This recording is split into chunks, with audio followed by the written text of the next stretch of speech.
Let's dig into this now with North Carolina Governor Pat McCrory, Los Angeles Mayor Eric Garcetti, ABC's Chief Business and Economics Correspondent Rebecca Jarvis, and Dr. Heidi Cullen, a research scientist who's the Chief Climatologist at Climate Central, author of The Weather of the Future. Welcome to you all. Rebecca, let me begin with you. Week after week after week of these storms, the economy definitely taking a hit. Absolutely, George, and we're seeing it on multiple levels. For individuals, there's lost wages. There's the increasing costs of heating homes. Some estimates say as much as $4.5 billion in additional spending will go into heating bills this winter. Then you have businesses. The airlines, for example, have suffered massively under the 75,000 flight cancellations. United saying it's an $80 million cost to them. Cities are experiencing it. Of course, they're paying more to clear the snow. Chicago came out and said, we expected to spend $20 million on snow removal this winter. Now it's $25 million, and we're not even finished with the winter. And a number of economists are looking at this as cutting into GDP growth. An average number of economists are seeing it as a 0.3% hit on GDP growth. And also, there's just the lost spending that consumers aren't doing because they are staying inside. $15 billion in not going to restaurants, not going to the movies. That's never going to come back. Those snow days add up. Governor McCrory, we were all seeing those pictures out of your state this week. It looks a little clearer this morning, but how much of this is going to set you back? It's having a big impact. The last 2 weeks has been extremely stunning and tough on the state. It's not as tough as the first episode of House of Cards, but it's been very tough on all of us.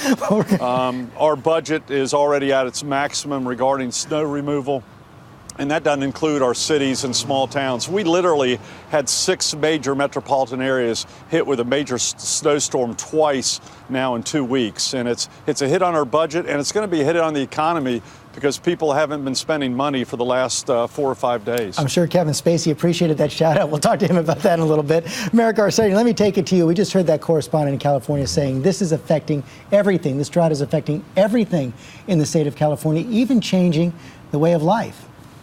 Absolutely. This was the driest year on record, but, you know, it's coming at an immense cost, whether it's wildfires, whether it's changing how we get water.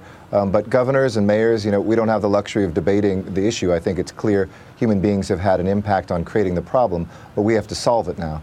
We're dealing with that in Los Angeles because we've done some common sense things out here to conserve water, change out our landscaping, strengthen our building codes. But it's not a question anymore about this happening every so often. We're expecting this to be the new status quo. And you're getting into the question of why. Let me bring that to Heidi Cullen right here. And Heidi, first of all, one of the big points you make is that all extreme weather is connected. The drought in the west connected to the blizzards in the east. Yeah, well, Ginger did a great job setting it up. You know, the cold that we're seeing here is very much connected to this broader pattern. And really, when you put it into context, climate change, burning fossil fuels means that we're going to see more of these very expensive extreme weather events. Specifically, the kinds of extremes we can expect are more heat waves, droughts, floods. We're already seeing those. You know, this winter certainly doesn't disprove global warming. And I think it's one of these things where every time we have a really cold winter, we begin to ask ourselves all over again, so is global warming real or not? Cold winter doesn't mean global warming is gone. And really, when you look at the big picture, we've actually globally been incredibly warm. January is probably going to come in as one of the top 3 warmest Januaries on record.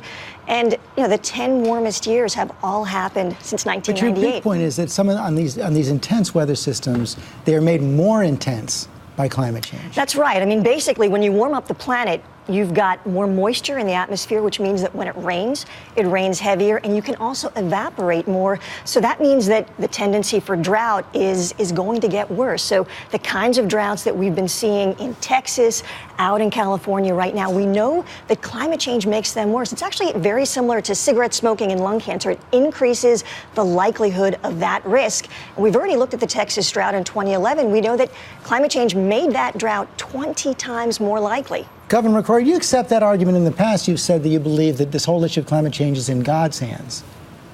Well, I believe there is climate change. I'm not sure you can call it climate warming anymore, especially here in the Carolinas. I think the big debate is how much of it is man-made and how much it will just naturally happen as Earth evolves. And the question then is, what do we do about it and how much it will cost the consumer?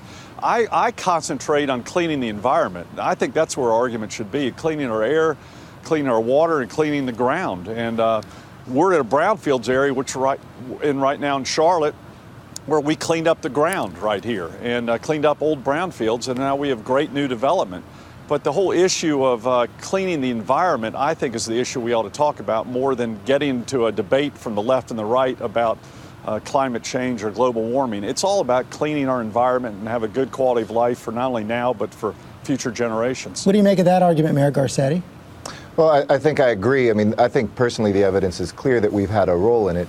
I think people have recognized we've kind of lost the first few skirmishes with climate change. We're strengthening the defenses. Out here in Los Angeles, for instance, we consume the same amount of water as we did 30 years ago with 1 million more residents. So we're Americans. We adapt, we innovate, we're good at doing those sorts of things. But, you know, whether it's Mayor Brainerd in Carmel, Indiana, changing out stop intersections and making them roundabouts to take global warming CO2 emissions out of the air, or Mayor Becker in Salt Lake City, making sure his buildings are built in a green way.